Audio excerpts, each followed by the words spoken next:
As for the drone itself, when you take it out of the package, this is what it's going to look like. So this is the packaging for the Mavic 3. This is actually the packaging for quite a few Mavics. Your more expensive Mavics are going to be in a package like this, but you can see the layout here. So we've got the remote tucked in nicely over here. You're going to get a nice professional remote. It's not the most expensive one, but it is up there. It's one of the most expensive. Then you've got the actual space for the drone, as well as space for labels and tags, maybe some documents, whatever you want. Cables as well can go in there. Then you've got battery spaces. You can see you can fit quite a few batteries, including one. You can even fit one inside the drone. So it's 6 batteries here. 7 if you want to try and squish one there, but I wouldn't recommend it. Instead, what that's there for is your battery charging slots. You can charge 3 at a time. You've then got other places to put other things, and you've got the actual space to put your cables. So all your chargers and anything else like that. The only downside, you've got a little pocket here as well, but the only downside is that this, while compact, lightweight, and easy to move around, as well as it being very efficiently safe for the drone and packing quite a bit in, especially the batteries, the downside is that there's not a lot of space for anything else. So if you need documents or paperwork or stuff like that, you're gonna need a new bag. Having said that, when it comes to propellers and stuff like that, you can slide them in there, you can probably fit in there, but they'll also fit quite a few things above the actual drone itself. As for the casing and the closure, well, you can see that it's durable, right? And it is very lightweight for what it is. It's not nearly as heavy as it looks. It's very, very good at keeping the drone nice and safe and secure as well, using the clippers there. And it's just easy to port around and move around. Plus, the safety of this thing will allow you to take these with batteries onto an airplane. As for the drone itself, when you take it out of the package, this is what it's going to look like. You then are going to unfold it, which we'll do now, and take off the gimbal cover, the camera cover, so that we can then see it in takeoff stance. So we've got the drone here now, just fresh out of the pack. First things first, we gotta actually unfold this bad boy. So these, your bottom legs, are going to fold out from underneath. Top legs are going to fold out from the top. So the first thing to point out is that you need to do your top legs first. You need to do the front legs first, because if you have a look here, I can't get these past now. So first we do the top legs, and they just fold out to the side like that. We then do the under legs, and they fold out from the bottom like that. Once this is done, you then need to prepare your props. You don't really need to. The spinning will make that happen anyways. It'll spread them out, but it's just good practice, okay? Plus it looks nice. Let's get real. That is a nice looking drone. Okay, then we take off the gimbal cover. A lot of people think this is a puzzle, but no, it's not. It's not a puzzle. It's really not that deep. You literally just take it off and you put it back on, okay? Just think about the way it is. Forward facing, slide it on. That's how you know it needs to go. If we have a look at the actual drone itself, you'll see it's got all the regular sensors that every drone should have. Front facing cameras, bottom view cameras, back facing cameras. These cameras, you'll notice if you've watched the Phantom 4 reviews, these will capture forward as well as sideways. Same with the ones at the back. You see that they point out at an angle. They capture back as well as sideways. Okay, so they do still capture omnidirectional footage. The camera itself will only capture footage, oh my God. The camera itself will only capture footage. The camera itself will only capture any footage that is front facing, down facing, up facing like that, or maybe a little bit to the sides like that, okay? You can go 90 degrees down with this if you really want to. You can see it doing that over there. But all these other cameras are your sensors. So they are your obstacle avoidance. So of course you want that around your whole drone. That's what you got. So that's the cameras of the drone. You've also got cameras at the top. A lot of people might be wondering what that's for. Well, you'll notice that there are additional sensors. This, being the Mavic 3, is a very, very fancy drone, and it can even pick up obstacles above it, as well as obstacles such as pylons and wires and cables. So this will actually make an impact when it comes to that fail-safe. It actually prevents you from even flying into something that you might not even be able to see with your naked eye. As for the actual battery compartment, this is the battery compartment. You can see the opening there. You can see the clickers over here. I'm going to go ahead and pull this out. If you're wondering how the battery works, to see the power, you just press it once. To actually turn the drone on, you press and hold. Okay, we've done things like that with the Phantom 4 reviews. I'm not going to do it here. Maybe I'll do it with the whole remote setup. So you're going to grab the battery, click those down, and just slide it out. And there you have it. This is what the battery looks like. It's nice and lightweight and compact.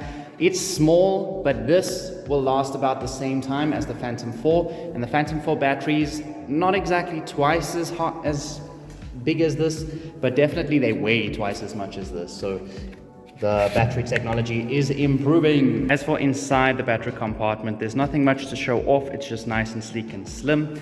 If we turn the drone over to its front end, you'll notice again we've got the sensors on the bottom and the microphone sensors as well. Okay, these are actually infrared sensors, but there are microphone sensors somewhere along this.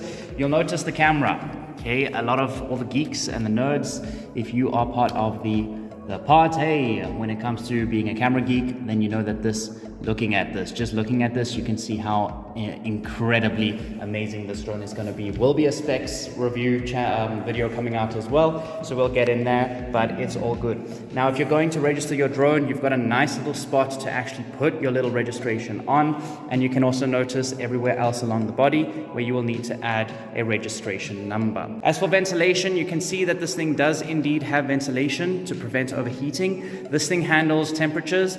It's in fact one of the drones that handles temperatures the best of all drones. Okay, then we go ahead and we check out the actual legs, or the booms if you want to be specific.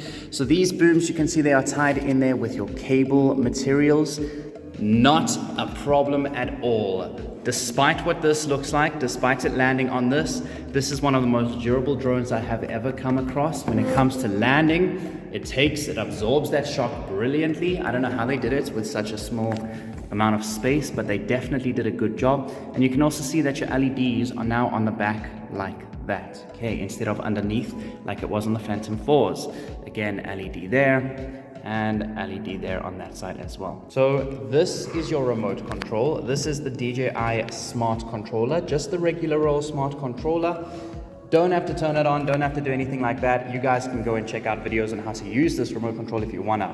Okay, but again, they've got circular polarized antennas, and they've got all the little gadgets and widgets which we've covered in the Phantom 4 review. So nothing different between the controllers, except of course the giant freaking screen maybe. So firstly, if we point out this is your flight modes, okay? So N is normal, S is sport mode, F you don't need to worry about, but you can go and play around with it if you want to.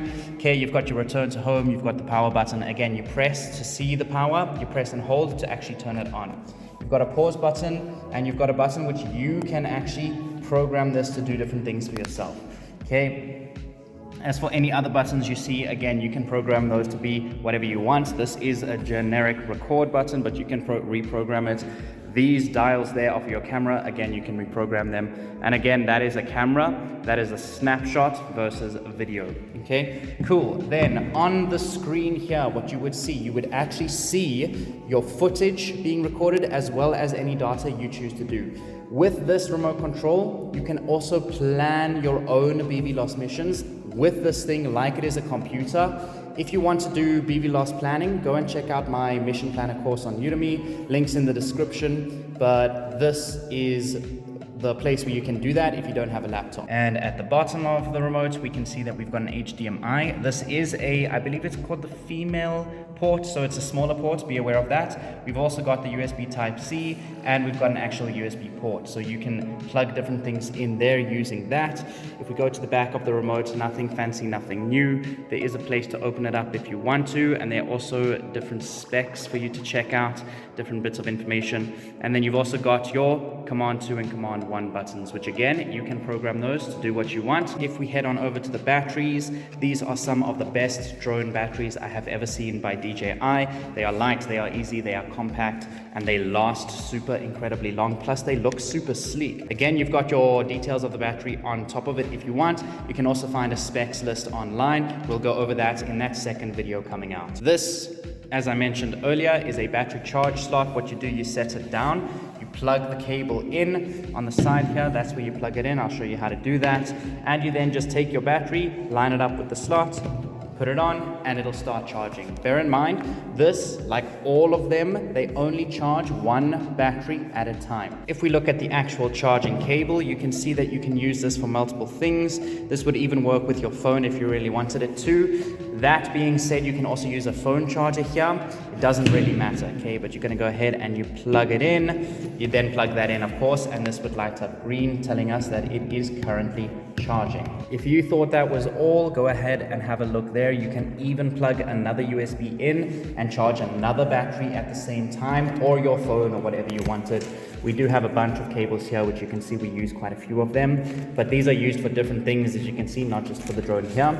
But that's because this drone is very well suited to be part of your BVLOS operations. You might want things like computer technology or maybe laptop technology. You might even want to go so far as to have a mini generator or a UPS or something like that with you, because these batteries, they are compact and lightweight and they do last long, but only about 20 minutes, okay? Remember that with the whole 80-20 rule and 10% reserve in our regulations, I would say you're looking at about 20 minutes, maybe 15 minutes if it's a very old battery.